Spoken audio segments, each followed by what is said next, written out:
Morning વિદ્યાર્થી મિત્રો, આગળના લેક્ચરમાં આપણે છેલ્લે જોયું હતું કે ઉદાહરણ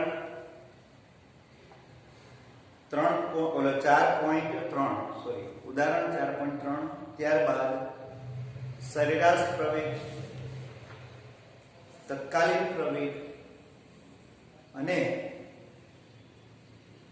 વેગ ત્રણ રીતે બદલાય ત્યારે પ્રવેગ મળે. મૂલ્યમાં ફેરફાર, મૂલ્યની દિશામાં ફેરફાર અને દિશામાં ફેરફાર. આ ત્રણ રીતે વેગમાં ફેરફાર થાય ત્યારે પ્રવેગ મળે અને એ પ્રવેગની આપણે ચર્ચા કરી હતી. ત્યારબાદ હવે આપણે એક ઉદાહરણ તરફ જઈએ તો જે ઉદાહરણ છે પેજ નંબર 75 પર 75 ટેક્સ્ટ બુકમાં ઉદાહરણ 4.4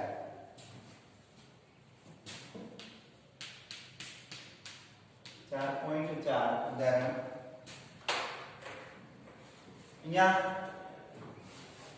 ઉદાહરણ 4.4 ની રકમ આ રીતની છે કે કોઈ કણનું સ્થાન સદિશ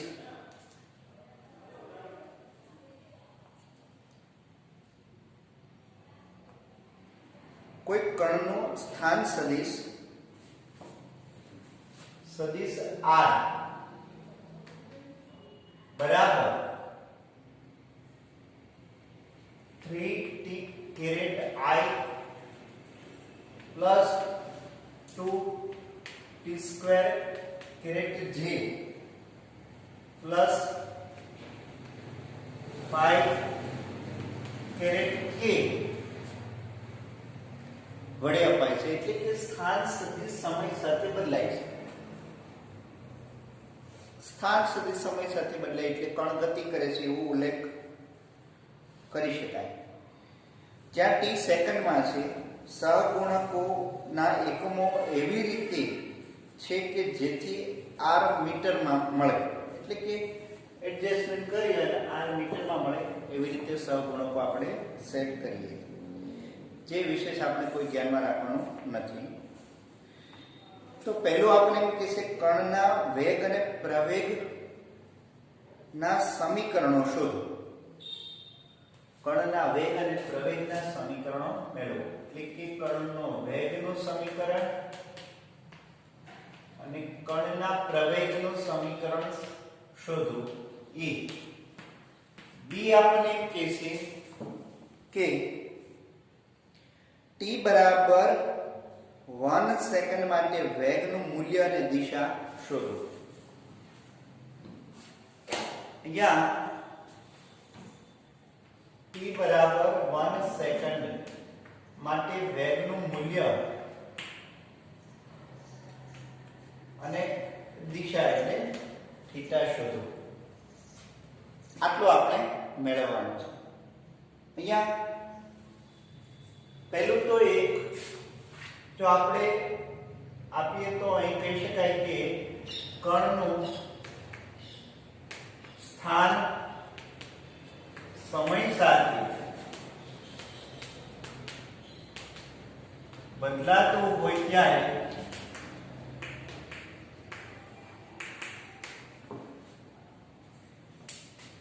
વેગ કઈ રીતે મળે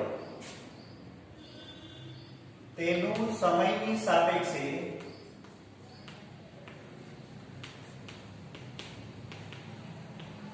વિકલન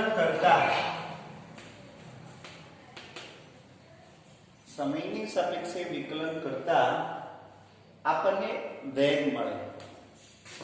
કે વેગ સદિશ is equal to the r સદિશ upon dt. ત્યાં આગળ આપણે પણ સ્થાનનું સમયની સાપેક્ષે વિકલન કરતા વેગ મળે. is equal to d upon dt. સ્થાન આપણી પાસે છે 3t caret I plus 2t square caret j plus 5k caret. એના ઘટકોના સંદર્ભમાં આપણે સ્થાન સદિશ આપેલ છે, સાથે સાથે સમયનો ઉલ્લેખ પણ કરેલો છે. તો હવે આનું વિકલન જો આપણે કરીએ તો 3t I કેરેટ એનું સમયની સાપેક્ષે વિકલન કરીએ તો એક t છે દૂર થઈ જશે એટલે 3 કેરેટ I મળશે વિકલન છે. આ પદનું વિકલન કરીએ એમાં 2t સ્ક્વેર એટલે કે t ની ઉપર 2 ઘાત છે એ 2 ઘાતને નીચે ઉતારી લઈએ એટલે 2 ગુણ્યા 2 તો આપણને મળશે 4 और t ઉપર 2 ઘાત છે તો એક ઘાત ઓછી કરી નાખીએ એટલે એક વચ્ચે પણ એ આપણે લખતા નથી caret j plus 5 caret k sorry હા આનું વિકલન ખ્યાલ આવી ગયું 4t j કેરેટ.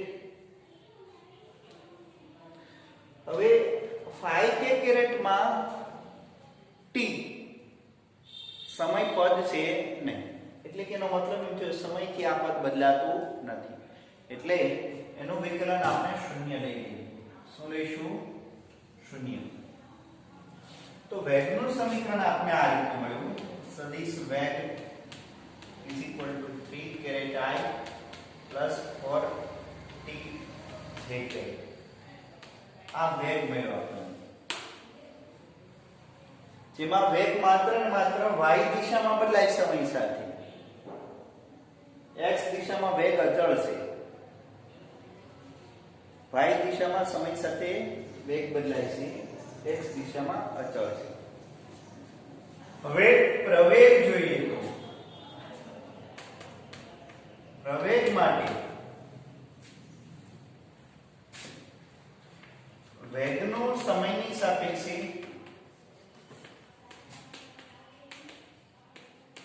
વિકલન કરતા પ્રવેગ મળે એટલે કે પ્રવેગ સદિશ at = d v/dt.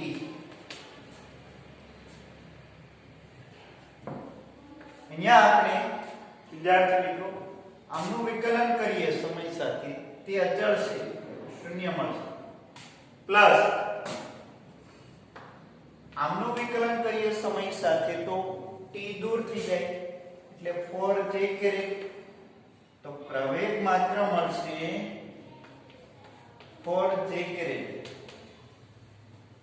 અહીંયા પ્રવેગનો મતલબ એવો છે કે પ્રવેગ માત્ર ને માત્ર y દિશામાં જ મળશે અને એ અચળ છે. શા માટે? તો કે એમાં હવે સમય પદ છે નહીં એટલે પ્રવેગ y દિશામાં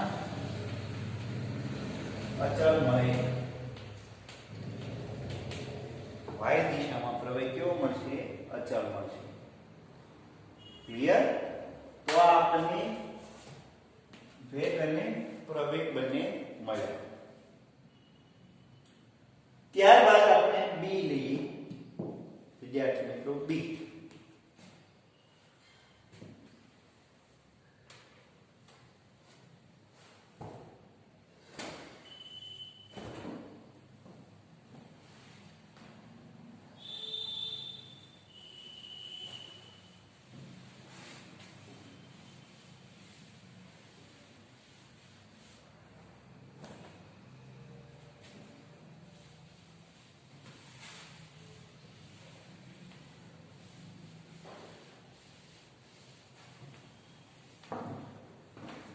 હવે b માટે આપણે કીધું છે 1 સેકન્ડે વેગ અને એની દિશા. તો અહીં વેગ આપણને શું મળ્યો હતો? તો કે vt બરાબર 3 caret I plus 4t j caret. આ વેગ હતો આપણી પાસે. હવે એમાં t બરાબર 1 સેકન્ડ મૂકતા 1 સેકન્ડે આપણે વેગ મળશે સદિશ સ્વરૂપે 3 કેરેટ I. આમાં સમય નથી એટલે 3i કેરેટ જ લખાશે. આમાં સમય છે તો કે 4 પછી t ની જગ્યાએ 1 મૂકીએ કેરેટ j તો એ આપણને મળશે 3 caret I plus 4j caret. Clear? સદિશ V1. હવે એનું મૂલ્ય જોતું હોય તો સદિશ V1 અંડર રૂટમાં 3 નો વર્ગ વત્તા 4 નો વર્ગ 9 પ્લસ 16 25 નું વર્ગમૂળ 5 એટલે વેગનું મૂલ્ય આપણને મળશે 5 મીટર પર સેકન્ડ. જો આ વેગનું આપણને મૂલ્ય મળ્યું વિદ્યાર્થી. હવે વેગની દિશા આપણે જાણવી હોય તો દિશા માટે θ tan ઇન્વર્સ લઈએ છીએ. વેગનો y ઘટકના છેદમાં વેગનો x ઘટક. આવું સમીકરણ દ્વિપરિમાણ સદિશ માટે આપણે આગળ ઉપર ભણી ગયા. તો tan ઇન્વર્સ vy તો કે નો મતલબ એવો છે કે for 3x 3 એટલે અહીંયા આપણને મળશે 4/3. એની જો આપણે કિંમત લખીએ તો 3 tan ઇન્વર્સ 1.333 આવી રીતે આપણે મળશે. હવે નેચરલ ટેનમાં જોઈએ તો tan ઇન્વર્સ 1 હોય ત્યારે તો આપણે ખ્યાલ છે થીટા કેટલો મળશે 45. પણ અહીંયા 1.333 છે તો એને અનુરૂપ જો નેચરલ ટેનમાં આપણે કિંમત શોધીએ તો એપ્રોક્સી એ 53 અંશની આસપાસ મળશે. 53 અંશ એટલે એનો મતલબ એવો થયો કે x અક્ષ સાથે 53 અંશના કોણ બનાવતી દિશામાં વેગ મળશે. તો x અક્ષ સાથે 53 અંશનો કોણ બનાવતી દિશામાં મળશે. અહીંયા વિદ્યાર્થી મિત્રો આ રીતે આપણને દિશા મળશે. હમણાં માટે યાદ આવે પ્રેક્ટિસ કરજો. જો નો ખ્યાલ આવે તો પછી આપણે રેગ્યુલર થઈશું ત્યારે વધારે એની પ્રેક્ટિસ કરાવશું વિદ્યાર્થી મિત્રો. હાલ વિડિયો લેક્ચરમાં એ શક્ય નહીં બને એટલે જો તમને સમજાઈ જાય તો કોઈ વાંધો નથી, અન્યથા એ આપણે આગળ પ્રેક્ટિસ કરાવશું. તો આ તો ઉદાહરણ 4.4.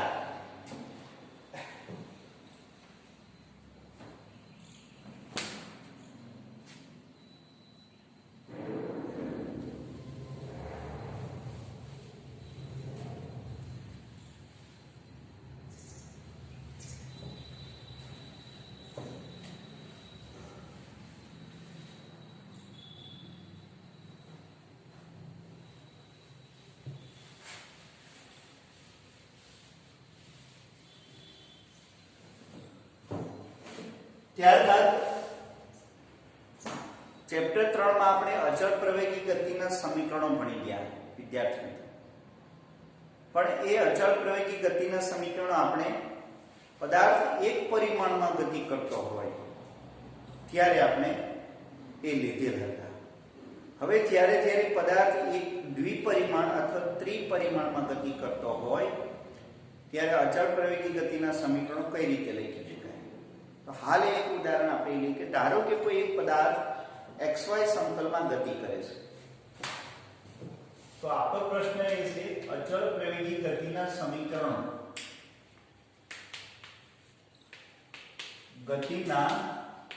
સમીકરણો મેળવો દ્વિપરિમાણ.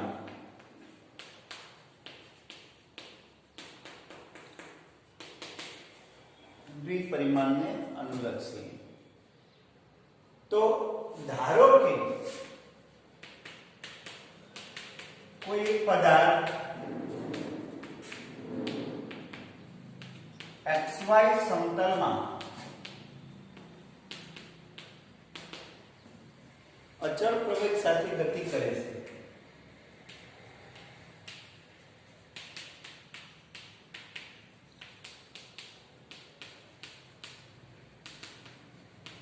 ત્યારે એનો જો આપણે પ્રવેગ આપણે દર્શાવીએ તો આ રીતે દર્શાવીએ પ્રવેગ a સદિશ ઇઝ ઇક્વલ ટુ અંતિમ વેગ સદિશ માઈનસ પ્રારંભિક વેગ સદિશ ઇઝ ઇક્વલ ટુ t અન્યથા આવી રીતે અન્યથા શું થશે આવી રીતે એક સમીકરણ પણ મળશે અને અહીંયા કોણી નાખીએ તો v0 સદિશ પ્લસ a સદિશ ઇન્ટુ t તો એ સદિશ સ્વરૂપે આ રીતે લખાય વિદ્યાર્થી સદિશ સ્વરૂપે આ રીતે આપણને લખી શકાય હવે હાલ જો x અને y ઘટકના સંદર્ભમાં લખીએ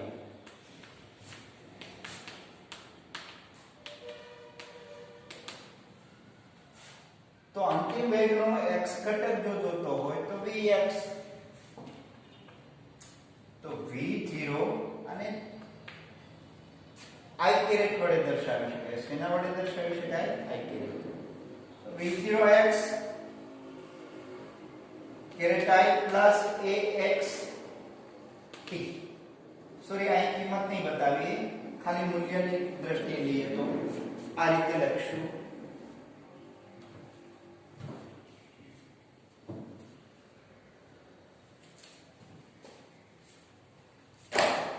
અને y ઘટક લઈએ તો vy is equal to v0y plus ayt એટલે કે વેગના બે ઘટક મળે vx અને vy આ જે વેગ છે xy સમતલમાં છે એટલે બે ઘટક એમના મળે આપણને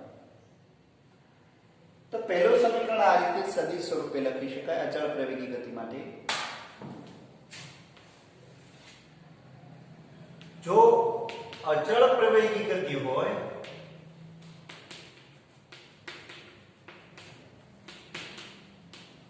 તો સરેરાશ વેગને આપણે આ રીતે પણ લખી શકાય એવરેજ v સદિશ ઇઝ ઇક્વલ ટુ અંતિમ વેગ પ્લસ પ્રારંભિક વેગ બાય 2 અંતિમ વેગ પ્લસ પ્રારંભિક વેગ બાય 2 જો t સમયમાં પદાર્થના સ્થાનમાં થતો ફેરફાર એટલે કે સ્થાનાંતર જો આપણે આ રીતે આપીએ અંતિમ સ્થાન સદિશમાંથી પ્રારંભિક સ્થાન સદિશ બાદ અંતિમ સ્થાન સદિશમાંથી પ્રારંભિક સ્થાન સદિશ બાદ આને ડેલ્ટા r સદિશ પણ કહી શકાય શું કહી શકાય ડેલ્ટા r સદિશ ક્લિયર તો આપણે સ્થાનાંતરને આ રીતે આપી શકાય સ્થાનાંતર બરાબર સરેરાશ વેગ ગુણ્યા સમય શા માટે સરેરાશ વેગ બરાબર સ્થાનાંતરના છેદમાં સમય તો સમય વેગ સાથે ગુણાય તો સ્થાનાંતર મળે આપણને એટલે આવી રીતે આપી શકીએ સદિશ v v0/2 into t clear આ t સમયે સ્થાન સદિશ દર્શાવે છે આ t બરાબર 0 સમયે સ્થાન સદિશ દર્શાવે બે સદિશનો તફાવત હવે આ વેગ સદિશને આપણે આ કિંમત મૂકીએ v0 સદિશ પ્લસ a સદિશ t પ્લસ v0 સદિશ by 2 into t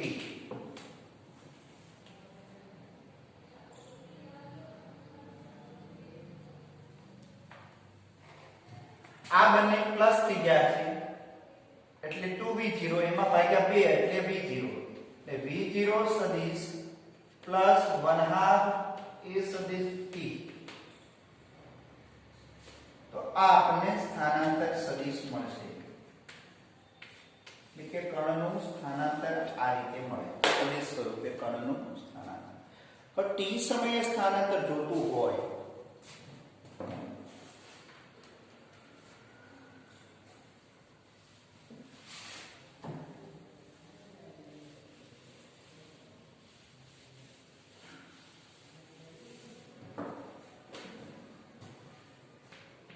સમયે સ્થાનાંતર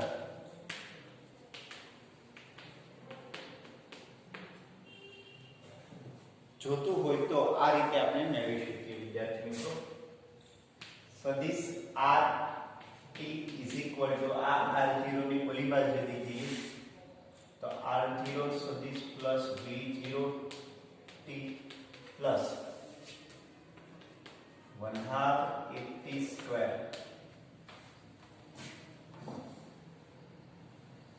અહીંયા t સ્ક્વેર આવશે, સોરી t ગુણાઈ જાય એટલે t સ્ક્વેર આવશે.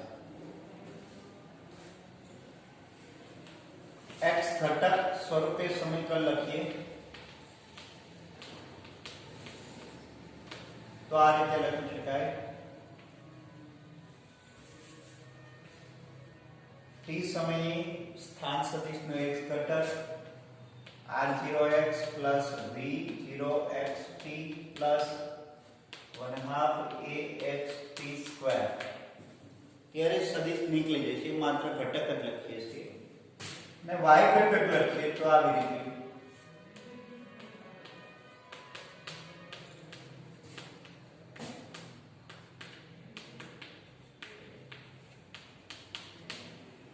કે yt સ્ક્વેર.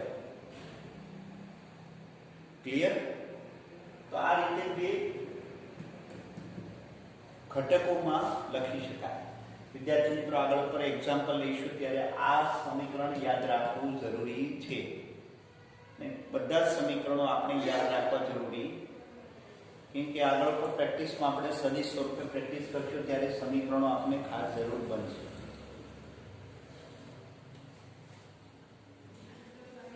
ત્યારબાદ એક ત્રીજું સમીકરણ આપણી ખ્યાલ છે, એ સમીકરણ જોઈએ.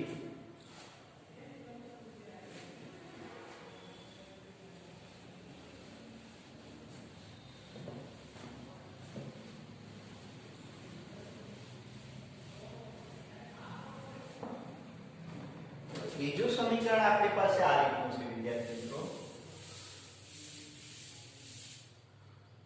એ સમીકરણ એમનેમ જ રહેશે, v² - v0² = 2ad. આ આપણને પહેલું ચેપ્ટર 3 માં સમીકરણ મળી ગયા. એ સમીકરણ આ રીતનું છે જે માત્ર મૂલ્ય આપે છે. અહીંયા જો આપણે વિચારીએ તો સદિશ v ડોટ સદિશ v કરીએ માઈનસ v0 ડોટ v0 સદિશ v, કેમ કે સદિશ v ડોટ v હોય તો એને v² વડે લખી શકાય. શાના વડે લખી શકાય? v². પછી એ આપણે બે સદિશનો અદિશ ગુણાકાર, જે આપણે અદિશ ગુણાકાર અને સદિશ ગુણાકાર ભણશું ત્યારે આપણે જોઈશું. તો બે સદિશનો અદિશ ગુણાકાર છે v² માઈનસ v0², એટલે v0 સદિશ ડોટ v0 સદિશ. અને અહીંયા આપણે આમ લખીશું 2 સદિશ a ડોટ ડેલ્ટા r સદિશ અથવા સ્થાનાંતર સદિશ dr. તો આ બેનો ગુણાકાર આપણે આ રીતે લખી શકાય, કેમ કે સ્થાનાંતરની દિશામાં પ્રવેગ મળે એટલે. તો આ સમીકરણમાં કોઈ ફેરફાર થતો નથી, આમાં કોઈ સદિશ લખવાનું આવતું નથી, એ ખાસ ધ્યાનમાં રાખવાનું. બે પદમાં સદિશ સ્વરૂપે લખાય. ત્રીજા સમીકરણમાં આપણે સદિશ સ્વરૂપ લખતા નથી, કેમ કે ખાલી સ્ક્વેર થઈ જાય છે બંને બાજુ, એટલે સદિશ ગુણાઈ જાય છે અને સદિશ ગુણાઈ જાય એટલે એનું મૂલ્ય 1 થઈ જાય.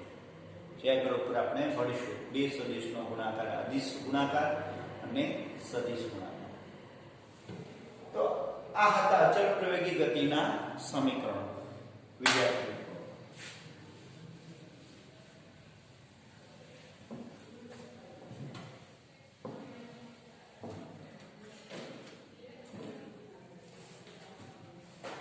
ત્યારબાદ આપણે જોઈએ તો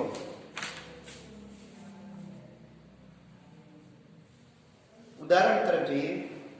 ઉદાહરણ 4.5 તરફ જઈએ વિદ્યાર્થી મિત્રો. આઈએમપી ઉદાહરણ છે અને સરસ મજાનું ઉદાહરણ છે, સમજી શકાય તેવું છે. તો ઉદાહરણ 4.5 ની રકમ આ રીતની છે.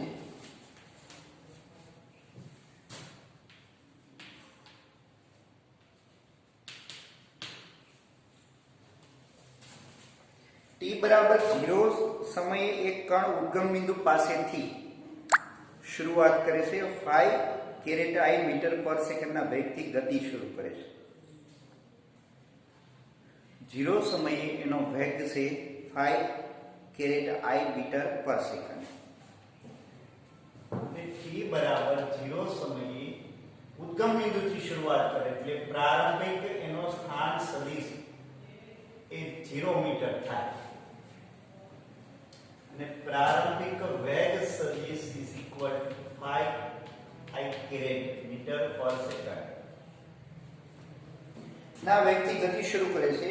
xy સમતલમાં તેની પર બળ એવી રીતે લાગે છે કે જેથી તે નો પ્રવેગ આટલો થઈ જાય છે. પ્રવેગ સદિશ 3I caret plus 2J caret metre પર સેકન્ડ સ્ક્વેર અચળ થઈ જાય છે. તો પહેલું એક એ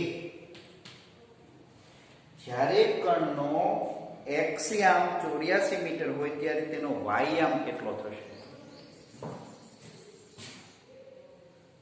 t સમયે કણના સ્થાનનો x યામ 84 મીટર હોય ત્યારે y યામ કેટલો થાય? અને તે સમયે કણની ઝડપ કેટલી હશે? તે સમયે કણની ઝડપ કેટલી હશે? ઝડપ એટલે વેગનું મૂલ્ય. તે સમયે કણની ઝડપ કેટલી હશે?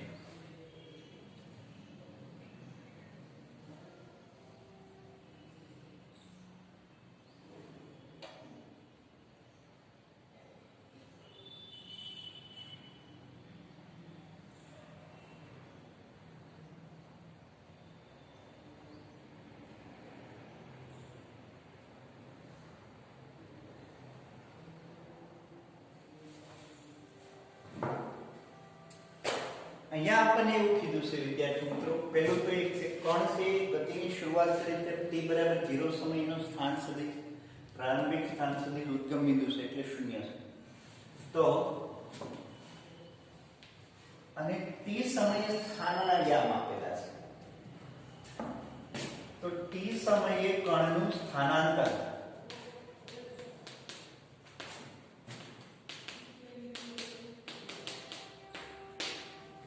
t સમયે કણનું સ્થાનાંતર જો આપણે જોઈએ તો એ આપણે ખ્યાલ છે સ્થાન સદિશ r is equal two r0 plus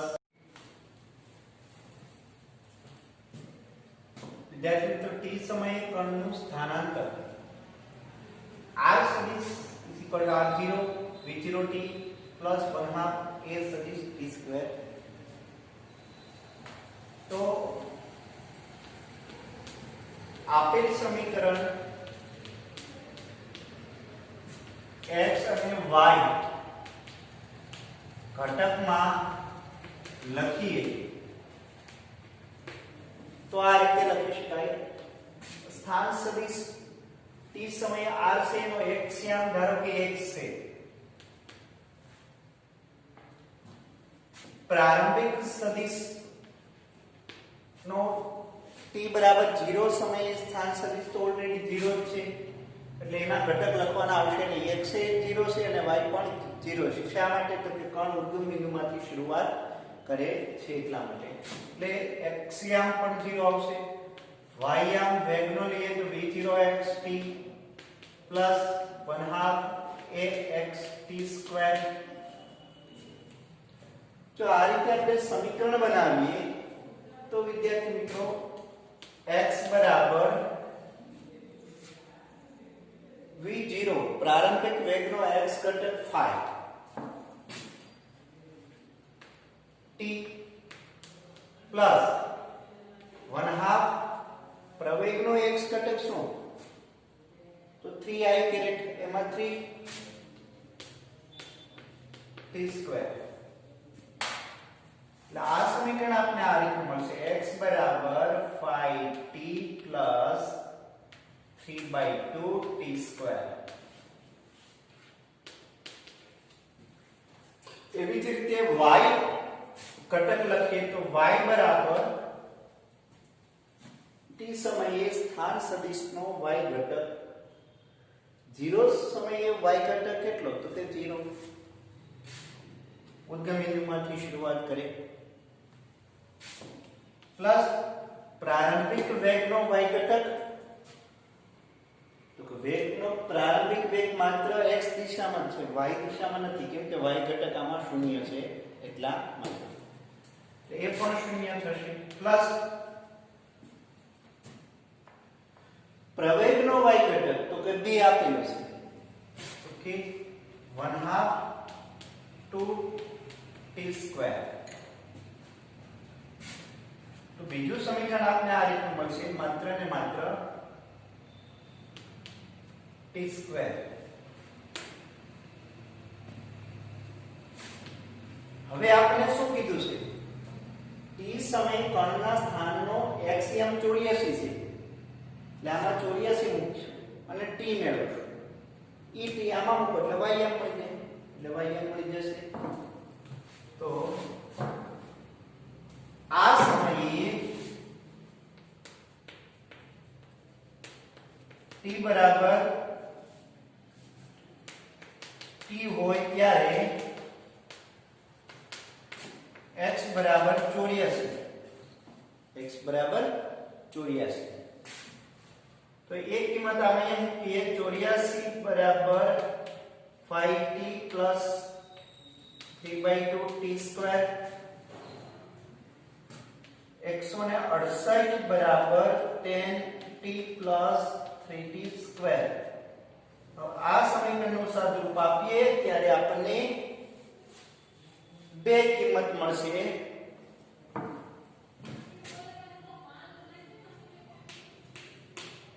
t બરાબર સાદુરૂપ આપતા દ્વિઘાત સમીકરણ છે વિદ્યાર્થી મિત્રો તમે 10મા ધોરણમાં દ્વિઘાત સમીકરણ ભણી ગયા ત્યારે આ સમીકરણનો ઉકેલમાં આ પદ સાથે ગુણાય અને એના બે અવયવો એવી રીતે પાડો કે 10 મળે તો એમાં આપણે ઉકેલીએ તો એક પદ માઈનસ મળશે એક પદ પ્લસ મળશે આ ઉકેલ આપીએ ત્યારે t બરાબર આપણે એક સમય 5 સેકન્ડનો મળશે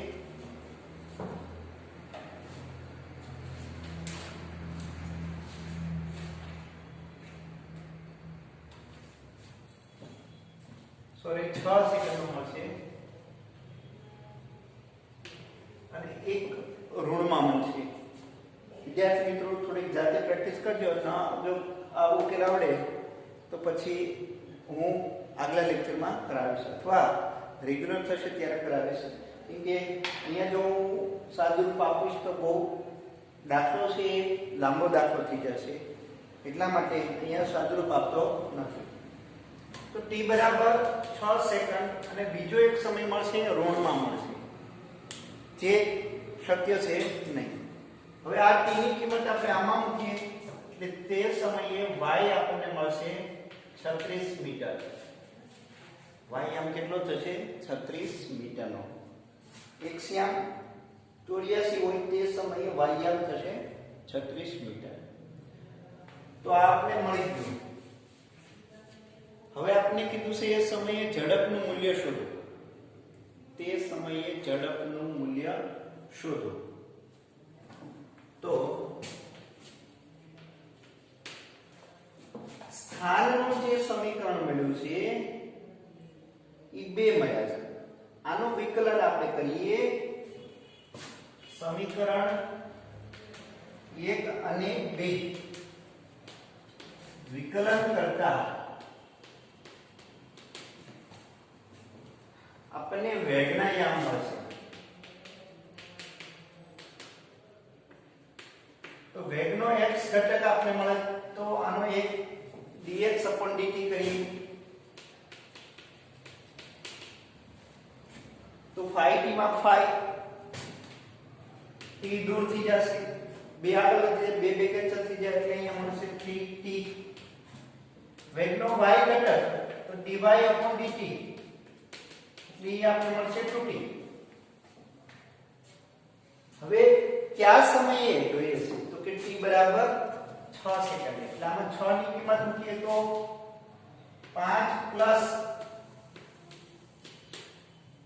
એટલે એ મળશે 6 તેરી 18 ને 5 23 એટલે બરાબર 23 મીટર પર સેકન્ડ x યામ મળશે.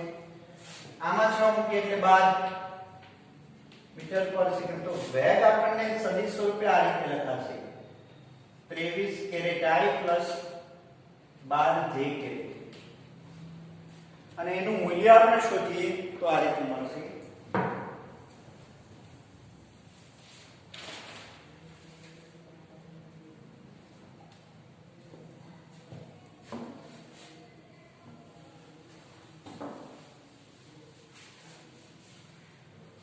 વેગનું મૂલ્ય એટલે ઝડપ. વેગ બરાબર અંડર રૂટમાં 23 નો વર્ગ વત્તા 12 નો વર્ગ એટલે એ મળશે આપણને 26 મીટર પર સેકન્ડ. એ વેગ એટલે એ ઝડપ થઈ. વિદ્યાર્થી મિત્રો શું થયું? ઝડપ થઈ. તો આ રીતે આપણને ઉકેલ મળશે.